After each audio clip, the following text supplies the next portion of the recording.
Jason Walker wasn't a ranger, just a tourist who threw himself between a baby elephant and a pride of charging lions. People screamed. He didn't move.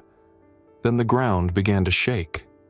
What happened next will shock even those who thought they'd seen everything. But first, let's go back to the beginning. The lioness moved like liquid fire, shoulders low, muscles coiled, eyes locked not on the elephant but on Jason. Her snarl broke the stillness like a crack of thunder. Jason's breath caught in his throat, but his legs stayed rooted. His arms remained wide, absurdly outstretched, as if he could hold back death itself. The baby elephant behind him let out a high-pitched, confused trumpet, its wide eyes flicking between predator and protector. It didn't understand the rules of this world yet. Jason did. The guide's voice dissolved into panic behind him. "Get back! Get back!" But Jason didn't move. He wasn't thinking anymore. Thought had burned away in the heat of instinct. There was only the raw, primal knowledge that something innocent stood behind him and that something terrible was bearing down. The lioness closed the distance in 4 strides. Jason saw everything in staggering clarity. The twitch of her shoulder blade, the way dust kicked up under her paws, the flecks of foam at her lips. He had never seen a wild lion up close, not like this. Not so close that he could smell the animal on the wind, that copper salt scent of blood and dust and heat. Not so close that her growl vibrated in his chest like the warning rumble of an avalanche. He did not pray. He did not scream. He simply braced himself. But the lioness didn't strike. Not yet. She skidded to a halt 5 feet away, claws carving deep scars into the dirt. Her head tilted. Her tail lashed once. Jason didn't blink. Neither did she. The other lions prowled in a loose arc now, uncertain, their strategy broken by something they didn't understand. A human refusing to run. Predators hesitated not from fear but confusion, and in that sliver of hesitation, Jason felt it. Not courage, not hope, but the unbearable weight of what might come next. He had seconds, maybe less. Behind him, the baby elephant pressed against his legs, trembling. He didn't dare turn. Another growl, lower this time, uncertain. The lioness stepped sideways. The dust in the air thickened, hanging like the moment itself, suspended, tense, electric. And then, movement. The lioness's muscles tensed again. She crouched, and Jason knew this wasn't a bluff anymore. Jason sat outside his tent beneath a moon too bright for comfort. The savannah, quiet now, stretched out like a canvas scrubbed clean of the day's horror. But nothing felt clean inside him. His bandaged arm throbbed with every heartbeat, yet it was nothing compared to the fire behind his eyes. Sleep wouldn't come.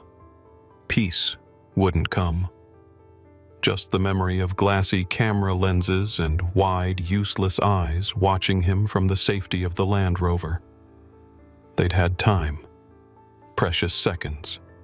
Seconds when the lions advanced and he screamed, when the baby elephant stumbled, when the air thickened with panic and adrenaline. Seconds that could have changed everything. But no one moved. Not one hand reached for a stick.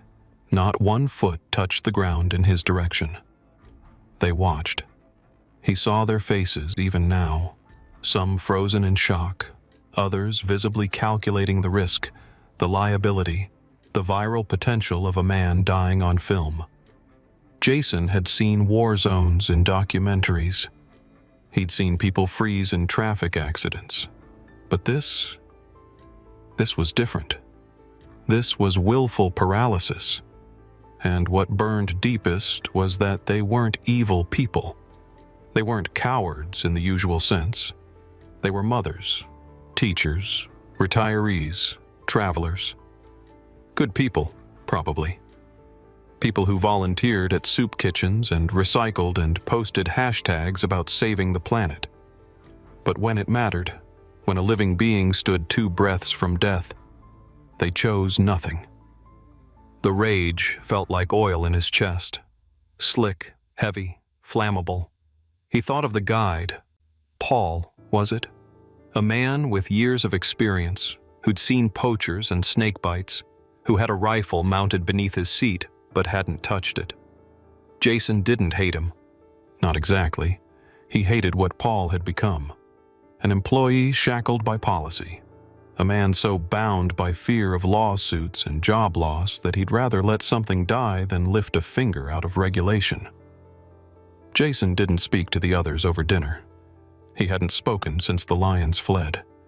Not even when the baby elephant pressed its small, trembling head against his side, as if recognizing him not as a man, but as the line that held. That moment broke something open. He wasn't supposed to be the hero. He was a mechanic. He fixed things. He knew wrenches and oil pans, not what to do when teeth flashed and gods of muscle and instinct came for something defenseless. But now he couldn't unsee it. Not the lions, the people. Jason scrolled past headlines like they were wounds reopened. Mechanic turns hero in Botswana safari standoff. One man's courage, a system's failure. Where were the Rangers? He didn't read them, not really. Just skimmed the headlines, watched his own haunted face blink back at him from news clips and thumbnails. Everyone wanted a quote. Everyone wanted a soundbite. But Jason gave them nothing. Not because he was humble, he wasn't even sure he was brave, but because the whole thing tasted wrong, sour. They called him a hero, but all he had done was what should have been done. The camera footage, clipped and stylized for engagement, looped endlessly. Him running, arms flailing, the lion's charge, the thunder of the herd. It was cinematic now. Edits with slow motion and music swelled over elephant trumpets. TikTok replays were drowning in praise and shock emojis. But to Jason, none of it felt heroic. It felt like a failure, just not his. The failure belonged to everyone else, to the system that let poachers carve up the land just beyond invisible lines, to policies that tied good men's hands behind their backs while they watched death approach through binoculars, to tourists who came to experience nature, then clutched their cameras tighter than their conscience. The interviews with park officials made it worse. Polished men in pressed khakis saying things like, "We deeply regret the incident," and "Our guides follow strict protocol for guest safety." Guest safety. As if the baby elephant wasn't also a guest here. Jason clenched his fists every time he heard it.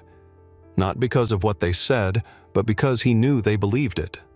To them, the calf was just another attraction, like the lions, the watering hole, the view. Something to observe, never to touch. Let nature run its course. But poachers weren't nature. A mother elephant gunned down for ivory wasn't natural. It was a man-made silence with tusks still warm. The calf had been out there alone for days, and the rangers knew. They'd seen her tracks, probably watched her circle the same patch of trees, trumpet into emptiness. They knew and did nothing. Jason wasn't angry at them for fear. He was angry because they accepted that fear. Because someone decided, somewhere, that it was better to let something die than to take a step that might cost them paperwork, or funding, or reputation. And so a mechanic had to step in. That was the part he couldn't forgive. The sun in Kenya felt different than Botswana's, gentler, Jason thought. Or maybe it was just the weight in his chest that had changed.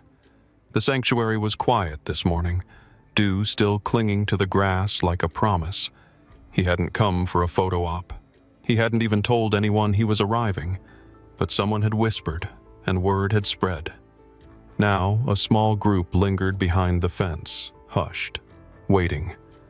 Jason didn't notice them, His eyes were locked on the young elephant stepping into the clearing. Taller now, but still unmistakable. Her ears flared once. She tilted her head like she was thinking. Then came the sound, the low, rolling rumble of recognition. It didn't matter that it had been a year. Some things don't forget. Hope trotted toward him, not with the slow grace of a wild animal, but with the awkward, endearing urgency of someone running to an old friend. Jason didn't move. He let her come, let the air charge between them with something that felt too big for words. When her trunk curled around his waist, careful, like she remembered his fragility, Jason dropped to one knee, rested his hand on her forehead, and leaned close. "You're safe now," he whispered. And this time, it felt true. He hadn't expected to come full circle. But standing there, surrounded by a creature once doomed by silence, Jason understood that the moment at the watering hole wasn't just a flash of instinct. It had become a line carved into the dirt, visible now to the world. A line that said, "This far and no farther." Behind him, the tourists remained silent. Some had cameras. None lifted them. Because they weren't just seeing an elephant reunion, they were witnessing a boundary between courage and convenience, between action and apathy, drawn by someone who had no business being there in the first place. A mechanic, not a martyr. A man who once stepped forward when others froze. The sanctuary's director joined him quietly. "She doesn't do that for anyone," she said. "Not even us." Jason nodded, hand still on Hope's head. She remembers. But it wasn't pride he felt, not victory. What settled over him was something cleaner, deeper, satisfaction, not from being called a hero, but from proving, beyond doubt, that even the smallest act of defiance could echo louder than fear. He stood slowly, the elephant still beside him. And this time, no one stayed in the truck.